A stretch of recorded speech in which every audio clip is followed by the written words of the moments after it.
కృత్రిమ మేధ, కృత్రిమ మేధ, కృత్రిమ మేధ. శాస్త్ర, సాంకేతిక రంగాల్లో ఎక్కడ చూసినా ఈ పేరే మార్మోగుతోంది. చాట్ జీపీటీ, జెమినీ వంటి చాట్బాట్లు, మీడుని, DALL-3 వంటి జనరేటివ్ ఏఐ టూల్స్, సోరా వంటి వీడియో జనరేటర్లు సృష్టిస్తున్న సంచలనం అంతా ఇంతా కాదు.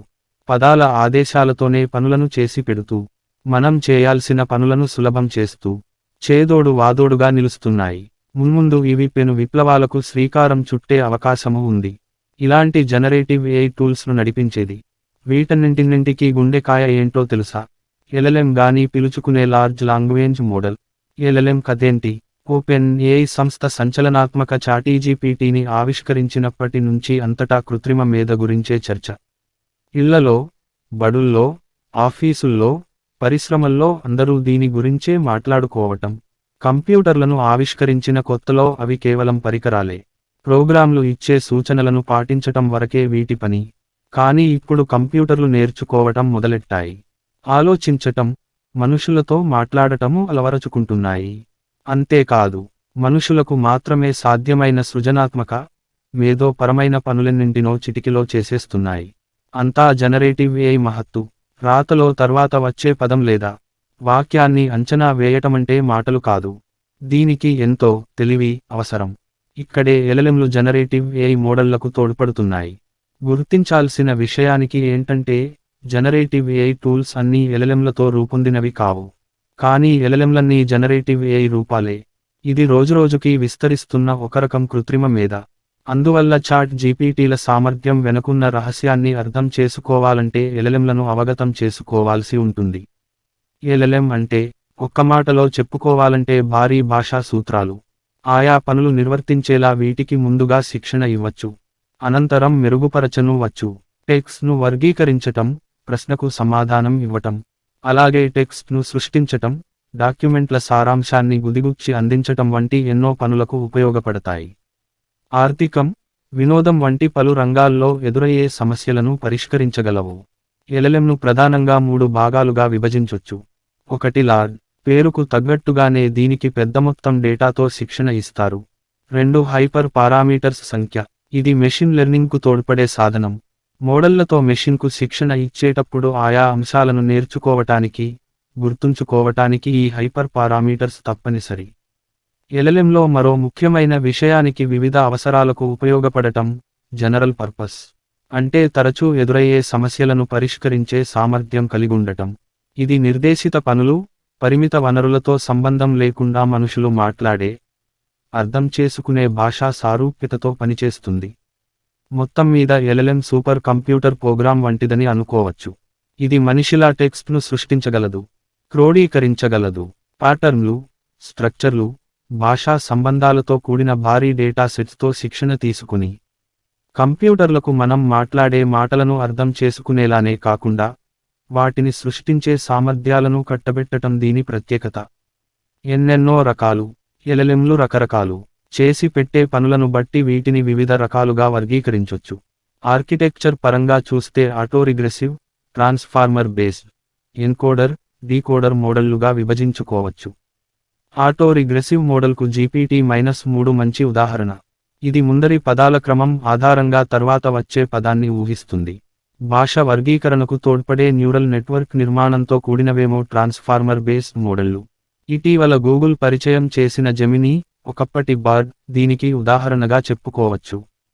ఇక ఎన్కోడర్, డీకోడర్ మోడళ్లేమో ఇన్పుట్ టెక్స్ట్ సూచనను ఎన్కోడ్ చేసి, దాన్ని మరో భాష లేదా ఫార్మాట్లోకి డీకోడ్ చేస్తాయి. శిక్షణ కోసం వాడే డేటాను బట్టి LLMలను మరో 3 రకాలుగా విభజించొచ్చు. శిక్షణకు సిద్ధంగా ఉన్నవి, ప్రిట్రెయిన్డ్, మెరుగుపరచినవి, ఫైన్ ట్యూన్డ్, బహభాషలకు సంబంధించినవి, మల్టీలింగ్వల్. ఈ మోడళ్లు పలు భాషల్లోని అక్షరాలను అర్థం చేసుకోగలవు, సృష్టించగలవు.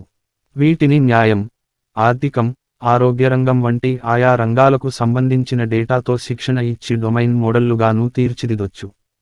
LLMలను భారీ సైజులోనూ రూపొందించొచ్చు. వీటికి మరింత పెద్ద మొత్తంలో గణన వనరులు అవసరం. ఇవి ఇంకాస్త ఎక్కువ నైపుణ్యాన్ని ప్రదర్శిస్తాయి.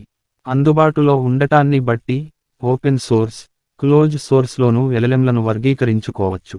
కొన్ని ఉచితంగా అందుబాటులో ఉంటే కొన్ని ఆయా సంస్థల ఆధీనంలో ఉంటాయి.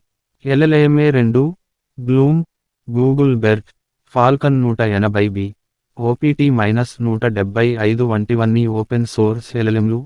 క్లాడ్ 2, బార్డ్, GPT-4 వంటివి సంస్థల ఆధీనంలో ఉండే LLMలు. ఎలా పనిచేస్తాయి? LLMలు ఎలా పనిచేస్తాయి? ఇవి మనిషి మెదడులా ఎలా ఆలోచిస్తాయి? ఎవరికైనా ఆసక్తి కలిగించే ప్రశ్నలివి. అసలు ఒక పరికరం లేదా మెషిన్ మనిషిలా ఆలోచించటమేంటి అని చాలామంది విస్తుపోతుంటారు కూడా. LLMల పనితీరును విశ్లేషిస్తే నిజంగానే ఆశ్చర్యం కలుగుతుంది. వీటిల్లో నిక్షిప్తమైన ముఖ్యమైన టెక్నిక్ డీప్ లెర్నింగ్. ఇది కృత్రిమ నాడీ అనుసంధానాల శిక్షణతో ముడిపడి ఉంటుంది. కృత్రిమ నాడీ అనుసంధానాలనేవి గణిత నమూనాలు. వీటికి స్ఫూర్తి మనిషి మెదడు నిర్మాణాలు, పనులే. ఈ న్యూరల్ నెట్వర్క్లు వాక్యంలో ముందరి పదాల ఆధారంగా తర్వాత వచ్చే పదాలు లేదా వాక్య స్వరూపాన్ని అంచనా వేస్తాయి. ఇందుకు గణిత సూత్రాల మీద ఆధారపడతాయి. ఉదాహరణకు, 1 కలిపితే 2 అవుతుంది కదా. ఇదే పద్ధతిలో ఆయా వాక్యాల స్వరూపాలను, పదాల మధ్య సంబంధాన్ని అర్థం చేసుకుంటాయి.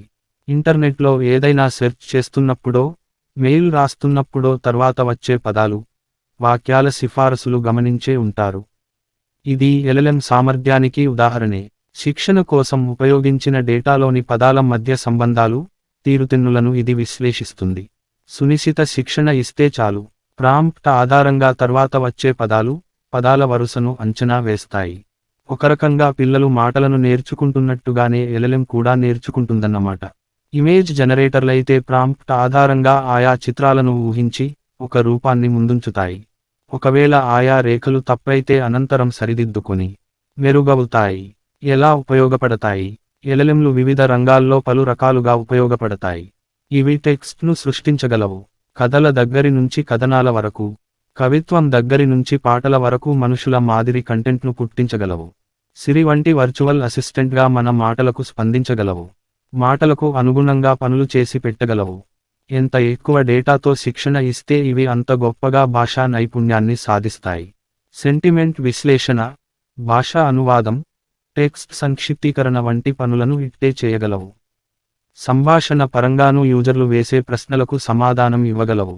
కంటెంట్ను క్రియేట్ చేయటంలోనూ కీలక పాత్ర పోషిస్తాయి.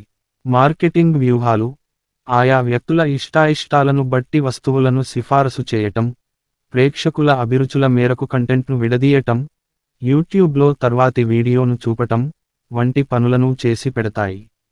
వైవిధ్యమే పెద్ద ప్రయోజనం. LLMల అతి పెద్ద ప్రయోజనం వీటి వైవిధ్యమే. ఒక్క మోడల్తోనే వేర్వేరు పనులు చేయించొచ్చు. భారీ డేటాతో శిక్షణ తీసుకోవటం వల్ల ఉద్దేశించిన పనులకే కాకుండా తర్వాత పలురకాల పనులకు ఉపయోగపడేలా మలచుకోవచ్చు. నిరంతరం సామర్థ్యాన్ని మెరుగుపరచుకునేలా ఉండటం మరో ప్రత్యేకత. వీటికి డేటా, పారామీటర్స్ను అందించిన కొద్దీ నైపుణ్యాన్ని సంతరించుకుంటాయి, మెరుగవుతాయి. ఇవి రోజురోజుకీ కొత్త రంగాల్లోకి విస్తరిస్తున్నాయి. కాబట్టి భవిష్యత్తులో మనిషికి సాధ్యం కాని ఎన్నో ఆవిష్కరణలను సాధ్యం చేసినా ఆశ్చర్యపోనవసరం లేదు. LLMలతో కూడిన జనరేటివ్ AI మున్ముందు మరింతగా విస్తరించే అవకాశముంది. రోజువారీ పనులను సులభతరం చేయనుంది. ఇప్పటికే దీని ఫలితాలను చవి చూస్తున్నాం కూడా. రాత ప్రతులను, మాటలను ఒక భాష నుంచి మరో భాషలోకి అనువదించటం తేలిక కానుంది. గూగుల్ ట్రాన్స్లేట్ వంటి సాధనాలు ఇప్పటికే దీన్ని సుసాధ్యం చేస్తున్నాయి. చాట్బాట్లోకి టెక్స్ట్ను ఎంటర్ చేసి, అనువాదం చేయమని ఆదేశిస్తే చాలు. ఇతర భాషల అక్షర రూపంలోకి మార్చేస్తాయి. అప్పటికప్పుడు మాట్లాడుతున్న మాటలను అనువాదం చేయటము సాధ్యమవుతోంది. గూగుల్ గత సంవత్సరంలో సెక్పామ్ అనే సైబర్ సెక్యూరిటీ LLMను పరిచయం చేసింది. ఇది మాల్వేర్ విశ్లేషణ చేస్తుంది. Google virus total code insight దీని ఆధారంగానే ఫైళ్లను స్కాన్ చేసి మాల్వేర్ ఉందో, లేదో తెలియజేస్తుంది. ఇలాంటి LLMలు భారీ డేటాతో శిక్షణ తీసుకుంటాయి కాబట్టి మొత్తం నెట్వర్క్ అంచు తేలికగా జల్లెడ పట్టగలవు. సైబర్ దాడులను గుర్తించి, అప్రమత్తం చేయగలవు. సెంటినెల్-1 అనే సంస్థ రూపొందించిన LLM ఆధారిత సొల్యూషన్ దీనికి మంచి ఉదాహరణ. ఇది తనకు తానే ముప్పులను అన్వేషించి, దాడి జరిగే అవకాశముంటే ఆటోమేటిక్గా హెచ్చరిస్తుంది. Generative AI tools JavaScript, Python, PHP, Java వంటి భాషల్లో కోడ్ను రాయగలవు. టెక్నికల్ పరిజ్ఞానం మీద పట్టులేకున్నా బేసిక్ కోడ్స్ను సృష్టించుకోవచ్చు. ప్రస్తుతం వాడుతున్న కోడ్స్లో బగ్స్ గుర్తించగలవు. లార్జ్ లాంగ్వేజ్ మోడళ్లు యూజర్ల టెక్స్ట్ ఇన్పుట్ లేదా డేటాసెట్ను ప్రాసెస్ చేసి ట్రెండ్స్ సారాంశాన్ని రాయగలవు. కొనుగోలుదారుల తీరుతెన్నులు, పోటీ ఇస్తున్న వస్తువులు, మార్కెట్ వ్యత్యాసాలు వంటి వాటికి సంబంధించిన సమాచారాన్ని ఇవ్వగలవు. ఇలా మార్కెట్ రీసెర్చ్కు తోడ్పడగలవు. వ్యాపారాల అభివృద్ధికి, వినూత్న వస్తువుల తయారీకి అనుగుణమైన సూచనలు చేయగలవు.